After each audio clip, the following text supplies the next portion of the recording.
Hello, my name is Jolyn Hope, and I'm making this video series for those of you who have tight hips and are looking for a longer term remedy than something that you get from maybe a quad stretch or from doing a piriformis stretch, something like this where you open up your glutes. I'm showing you these fascial release balls. They are very specific. They're a particular density. They're not just any old ball. And I'm going to show you 3 movements that you can do to prime your muscles and fascia so that they are softened and ready to move. And I hope you enjoy them. The first one is doing a cat-cow, except with a ball like this underneath your back.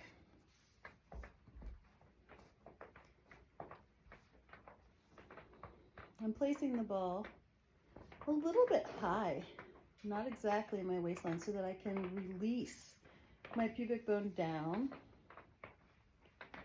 and I can also curl the pubic bone up. And the nature of fascia, which is what we're softening and working with here, is that it responds to pressure, heat, and vibration, friction, if you will, which is another form of heat.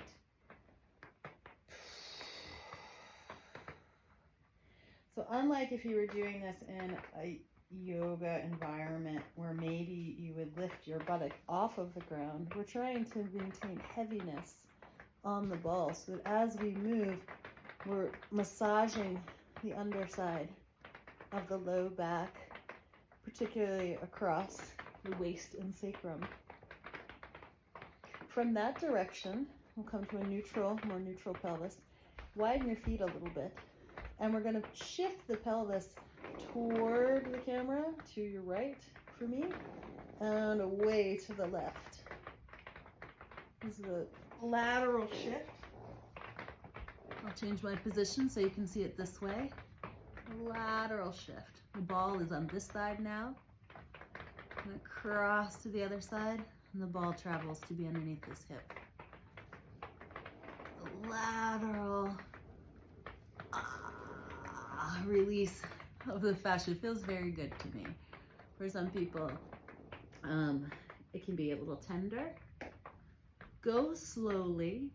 It's a slightly different approach than to just soften in one spot. When I slowly move across, what I'm trying to do is drag the tissue basically underneath me and lengthen it. When we just lie over it, we can kind of soften just as much as we can pull around it. So this is a slightly different approach.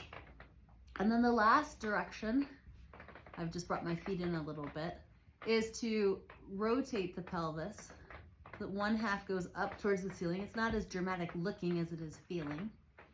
And then to the opposite.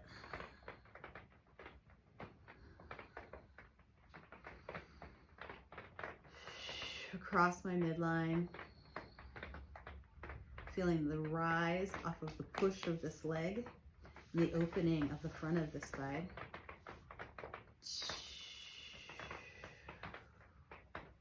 To the opposite. And back to center.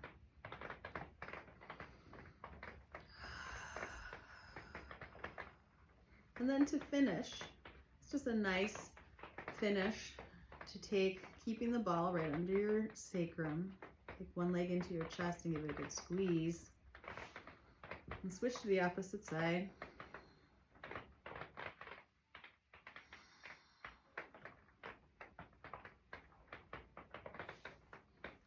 To come off the ball, I prefer to roll all the way off of it to the side, which gives me an experience of what's really happening on the side of my hips. I'm on the ball right on my side. And if I like it, I can stay there. And I can go around my greater trochanter or the lump where my femur attaches into the socket. This can be an extremely tender place. And if a small ball feels too intense, switching to a larger ball will give you less intensity as it distributes the force across a larger area. So you can see here, if I move my arm just right, you can see that I can go across side to side and circle around the point of the greater trochanter, where a handful of different muscles attach.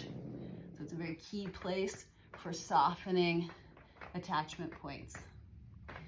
Just to be thorough, I will switch to the other side, and I'll complete doing this work on the other side.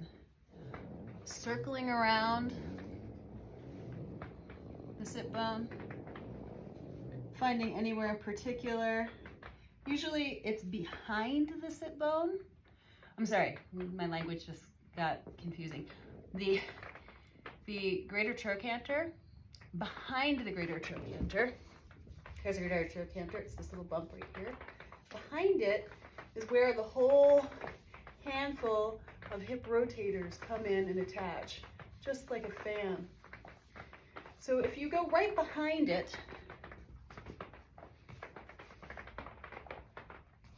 there's a small indent. This requires a little bit of balance work to be on the ball, on your forearm, with your feet planted on the ground. But then I can move this leg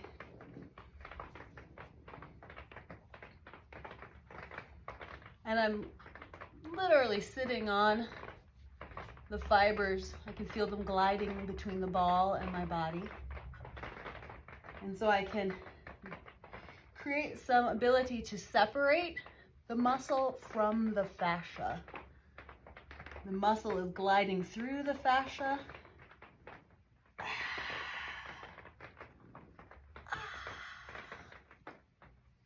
As I'm weighing on it. So I hope that gives you some ideas as a place to start, to begin to find more fluidity and mobility in your pelvis. I look forward to hearing from you and getting feedback about what worked for you and how it was.